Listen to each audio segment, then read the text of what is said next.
Following Beam's reacquisition of their Melbourne House publishing label, the world had well and truly embraced the 3D age, and Beam, eager not to be left behind, followed suit. The rise of the internet had provided Beam with a new means of expanding the company. It was eager to grow in this new and exciting landscape. The first game developed under the Melbourne House label in almost a decade became KKND, Crush, Kill and Destroy. It was a post-apocalyptic real-time strategy game, a new direction for the team in terms of game design. Earning praise for its cutscenes, it was compared to Command & Conquer, although it's widely considered to be a light-hearted take on the series. It was well received and sold a ton of copies. The sequel released early in South Korea, where pirated copies made their way to America in large quantities, killing the franchise outright. Beam had learnt a heavy lesson about the nature of modern PC development. This massive financial loss would eventually take its toll on the company. 1998 saw another shift in gameplay direction that resulted in the battle racing game Death Cars for PC. This was an engaging racing game that allowed players to attack competitors and was set in a futuristic world. Fast-paced and action-packed, it is still seen as a slick and enjoyable racer, even today. Later in the year, they developed the ambitious RPG Alien Earth for Windows and PC. Producer David Giles wanted to expand on the RPG, combat and adventure elements that were used in Shadowrun. The team created a post-apocalyptic setting using pre-rendered backgrounds and a large amount of CGI made popular by games like Final Fantasy VII. The story involves a global war that sees the Earth devastated by a nuclear holocaust. Rendering themselves almost helpless, human beings find themselves the target of an alien insect-like race known as the Raksha.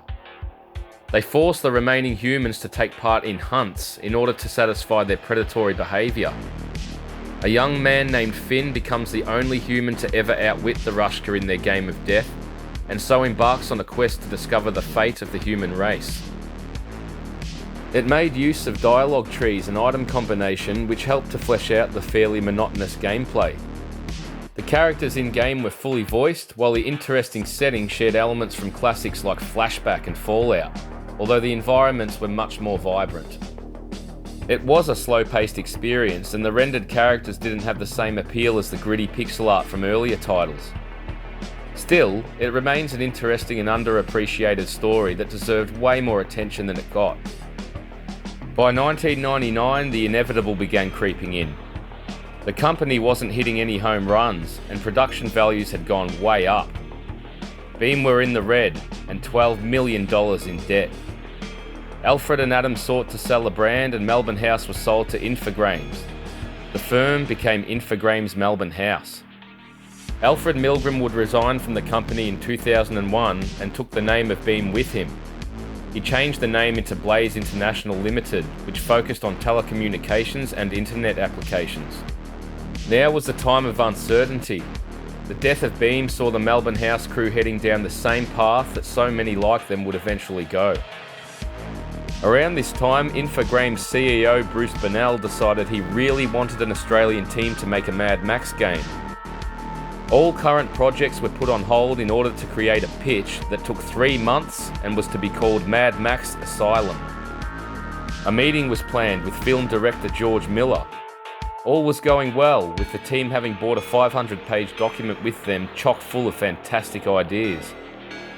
Miller opened the pitch to find the heading, "Why Mad Max Beyond Thunderdome Sucks." He just smiled and said, "Don't worry, I know its failings more than anyone." The Beam team sighed with relief. Miller was receptive to the idea, but he was already in post-production for Mad Max Fury Road, even at this early stage. The team's ideas didn't really match up with his vision for the film, so it was unfortunately canned. A lot of time and effort had gone into the project, and it was a shame it never came to fruition. Time to eat. GP500 was the first game released under the new Infogrames ownership. It was a very capable bike racing simulator, and it was praised for its attention to detail. For the time, it looked incredible. Its full name is GP500, the official FIM Road Racing World Championship Grand Prix Race Simulator, making it one of the longest video game titles in existence. Keeping the focus on racing, the next big release from the team was Le Mans 24 Hours, based on the famous French race. It was released for Sega's Dreamcast and had a high level of graphical fidelity. It allowed players to take part in full 24-hour simulated races, including a day and night cycle and varied weather effects. Winning several Racing Game of the Year awards, it raised the team's profile and was eventually released on the PlayStation 2 and PC in 2002. Around this time, Infogrames relaunched the Atari label and renamed our heroes into Atari Melbourne House. They invested a further $50 million into the company at this time. Several high-profile licenses were taken on and produced, including Looney Tunes Space Race and Men in Black 2 for Dreamcast and PS2 respectively. Both games were poorly received.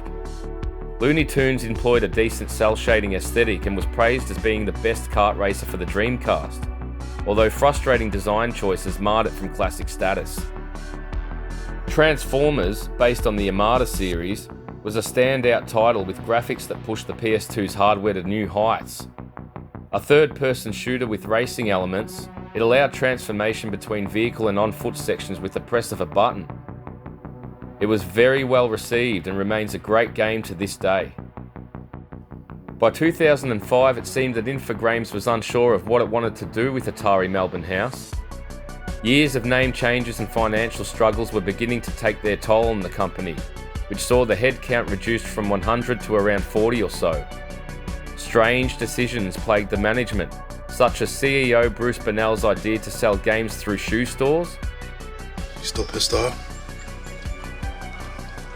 This led to them dropping the Transformers license and cancelling the planned sequel, along with the interesting disaster game, The Big One.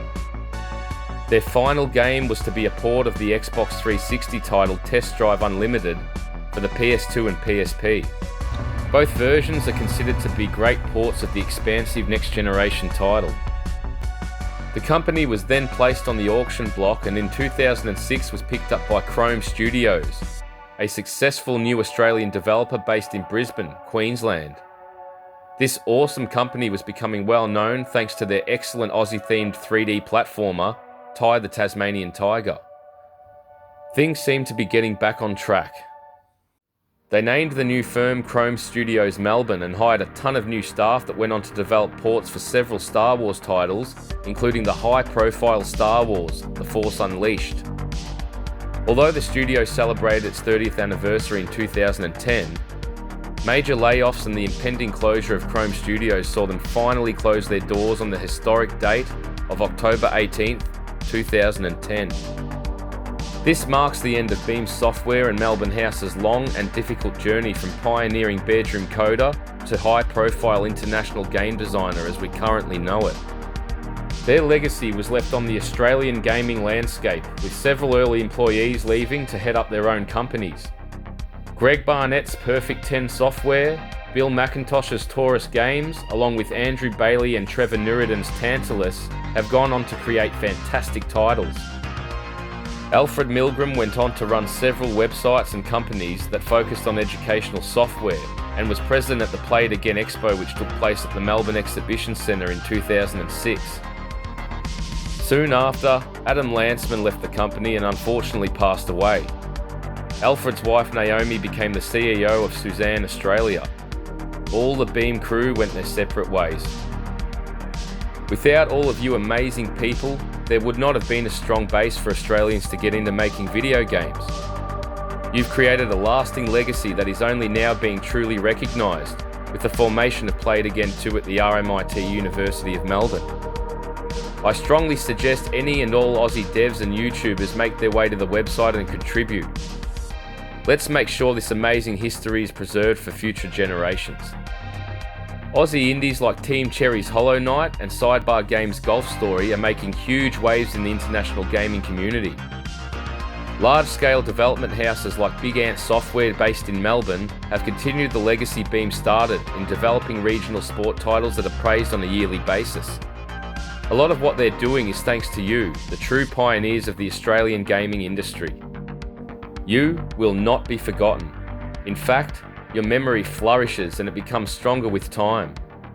And hey, maybe it's not over for you, Beam Software Melbourne House. Perhaps this is only the beginning. Thanks for watching. The talent and skills you can find in Australia are equal, if not better, than anywhere else in the world. You can turn the geographical distance from the rest of the world and small local market to your advantage. All you need to do is believe in yourself and nurture a culture where people want to be the best in the world.